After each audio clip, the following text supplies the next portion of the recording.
back here with me, with Amy ma'am and your English class. So today we're gonna go with on the second poem, and the poem is entitled "The Code Within." Okay, and it is written by James Patrick Kenny. He's an American poet. So this poem is a parable poetic. Now, you may have a doubt, or some of you may not know what's the meaning of the word parable. Now, parable, it is a simple story, okay, that used to illustrate, which means it will give you a moral or a spiritual lesson. So, all these poems, parable poems, they will have a moral lesson at the end of the poem. It can be relevant to our times as well. And this poem, it's about the 6 people who were sitting around a dying fire. And this poem also taught us about compassion. Okay, so compassion means to be pity or to have mercy. Okay, it also tells us about how to show pitiness or how to be pitiful or to have mercy on others. And the next is acceptance. Acceptance simply comes from the word being acceptable. Okay, and universal brotherhood. So, universal brotherhood means the concept to think the whole world as your own family or own brother, own sister. Okay, so that's the meaning of the word universal brotherhood.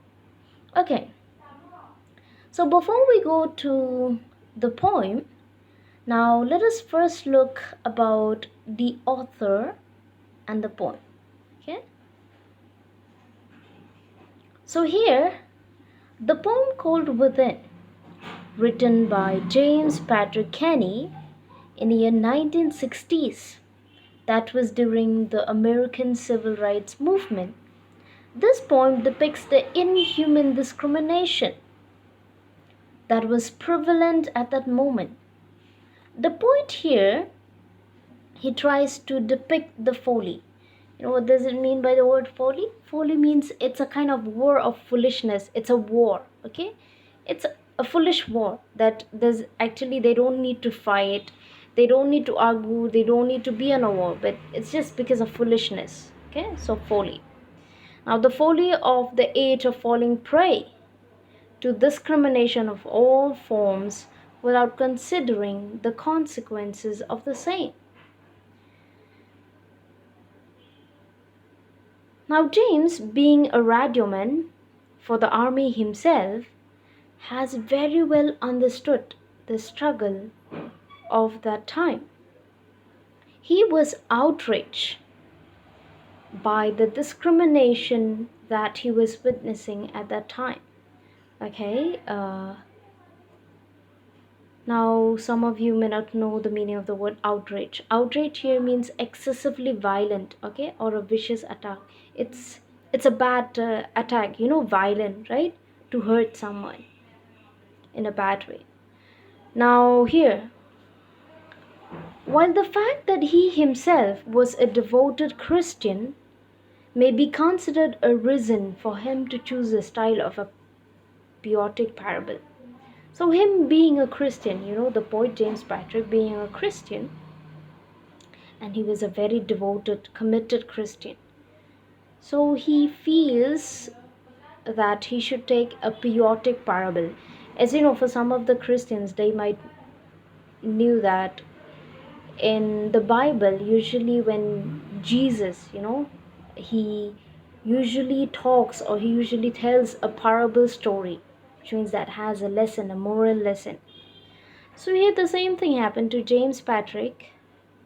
Being a Christian, a devoted Christian, he chose a poetic parable in order to let out his opinions in such a controversial topic of that time. And the reason that Bible also uses the technique of parables, see here even the Bible, okay, they use a technique of parables. Why? In order to teach the human about the war of foolishness and in order to help themselves to understand better. So now let's look on the continuation again. During the civil rights movement, they said that James he was an active participant. So hence that's the reason he understood what's the situation all about. When you happen to experience a particular thing, you will definitely know how it is, how it feels like, right? But unlike other writers, the intention of Patrick was to enchant or to grab the attention of the readers by the using of colloquial words. Now you may not know the meaning of the word colloquial or colloquial. Here means a manner of speaking. Okay, colloquial means a manner of speaking.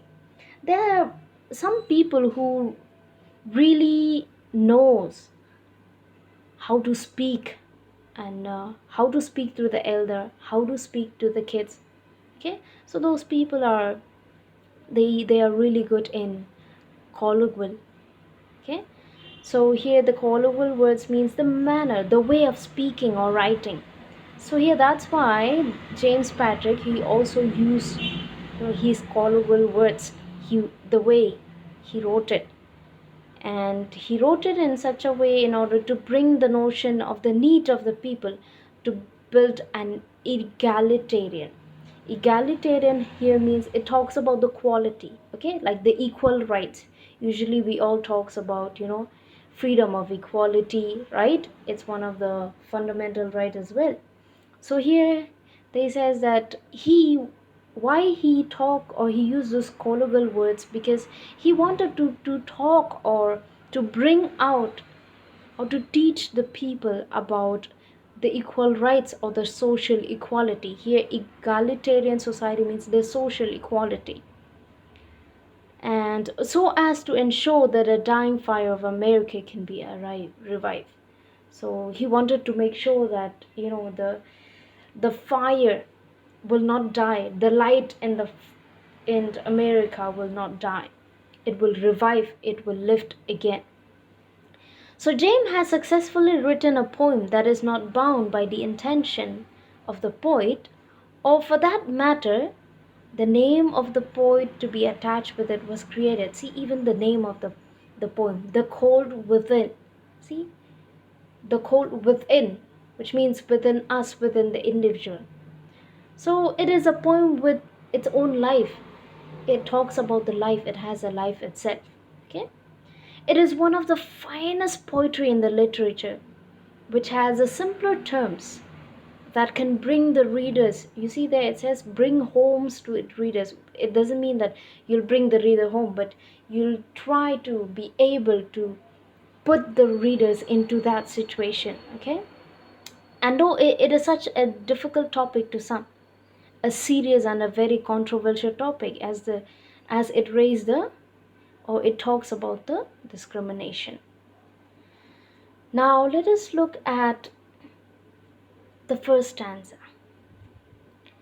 So here the first stanza, let's read it out. Six humans trapped by happenstance. Now let us look at the meaning of the word happenstance. Here happenstance mean it is a coincidence or anything that happened by chance. Okay, since here the poet he believed that this doesn't really happen, or it's not a plan or a well plan, or it's a pre-plan. He says that it is he believed that maybe it is something else that brought by God. The God bring all the six people together. They were trapped all together in the same place to meet in order to for us to learn a lesson from them. Okay, let's continue reading. Six humans trapped by happenstance in a bleak and bitter cold. Now here bleak and bitter. Okay, it doesn't has any separate meaning. Here it simply means the cold. It talks about the cold only, like severe cold. It's a very cold. So bleak and bitter, it's here he's using the alliteration. Okay, he's using the alliteration, bleak bitter. You see, as I taught you in the first poem, alliteration means the repetition of the consonant sound, right? So bleak, bitter, bb. Okay, so both of these words are adjective. They has the same meaning though, like bitter cold, okay, severe cold. So here all the six human, they were trapped by happenstance, all right, in bleak and bitter cold. Each possessed a stick of wood. Each one of them, they has a stick of wood in their hands, or so the story told. Here, why the poet saying that or so the story told, which means he heard it from someone else. Okay, so he wasn't sure about the story. Now, here the poem begins with the narrator telling us about the six human. You see, here he is using the word human. Why? You may ask the question. Why he didn't use person? Why he didn't use people? He used here humans because he wanted to talk about, the equality. Because if he say men, some of you might think that it's like they are male. If you use women, because there's only one or two women here, so that's why he used six humans. He wanted to show about or to talk about the equality here. So here the cold, it hopelessly setting is instantly sketched by the use of alliteration. You see that bleak and bitter. And before these six human, they are the members of one race or the other. One race, which means they belong, one of them may belong from a different caste, another belong from a different religion, another belong from a different color, different creed, etc. Okay, but they are all human beings. So they are human beings, right, who have physical and emotional needs, and who are susceptible by the bitter cold, that is the cold or the hatred that is within them. So unfortunately they fail, okay, these six human, they failed to recognize their basic needs, and because of that it caused a doom to them, right? And each one of them, they has a stick of wood. And here actually when the poet says a stick of wood, it doesn't mean about the wood, okay, but it is a symbolic of the resource or the potential or the possession that they has. Like for example, the if one man he has that hatred, that hatred is called as a wood, okay. So he just here wood, it is just a symbolic, okay. So it is a willingness to use what they have for the sake of others, right? It is their willingness, although six human willingness, to use what they have in order to keep the fire burning. As I told you, it's very cold there, right? They were trapped in a very cold area, so they should use the resources, the stick of wood that they have, so that they can able to keep the fire burning. Here also the story told, here the word, it simply means that the speaker or the narrator, just like I told you, he heard it from somewhere else, which make this as a part of a parables or a folk wisdom. So now let us look at the form, the rhyming words. Here you see, in the first stanza, the word cold rhymes with the word told. Cold, told. Okay? So that's the rhyming words that falls under the form and structure. So now let us look at the rhyme scheme. So we know that this poem, it consists of 8 stanzas. It has 8 stanzas, but 4 lines each in each stanza. So it follows a particular rhyming pattern, okay? And in each stanza, the second line, it rhymes with the fourth line. So the rhyme scheme of this particular poem is A, B, C, B. Okay, the rhyme scheme is A, B, C, B. Okay, So now let us look at the next stanza. Let us read. The dying fire in need of logs, but the first one held hers back, for of the face around the fire she noticed one was black. You see her here on the second line, hers, okay? So which means it's a woman. Alright. Now here they said the fire was slowly dying, okay? And it was in need of the firewood, in need of the logs. However, this first person, who's a woman, what she did? She did not want to put her log in the fire because she saw that another person or her companion who's sitting around the dying fire, she noticed that he was black. See, you see the discrimination here? He was black in color. So here you can see that her racist attitude that poisons her mind, and how this racist attitude it fire back at the black man. This stanza it tries to bring the literacy device of the foreshadowing. So the dying fire here not only presents a particular condition, but it also talks about the characters of this human. Okay? So one moment it's a dying fire. Okay, you may think that it's a dying fire, but at the other moment or the other side, it's the people who are dying. Okay? So now let us look at the poetic devices again.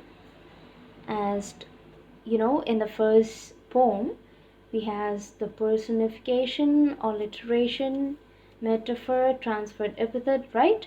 But let us see what are the poetic devices that we can find here in the stanza, which is the second stanza. Okay, so here the first one that we find is the alliteration. So what is alliteration again? It's a close repetition of the consonant sounds. So what is it? First of the faces round the fires. You see? Faces, fire, F, F, right? They are the consonant sound. Faces, fire. So that's the alliteration. Now what about the personification? What is personification? In case if you might have forgot what it is, let us look.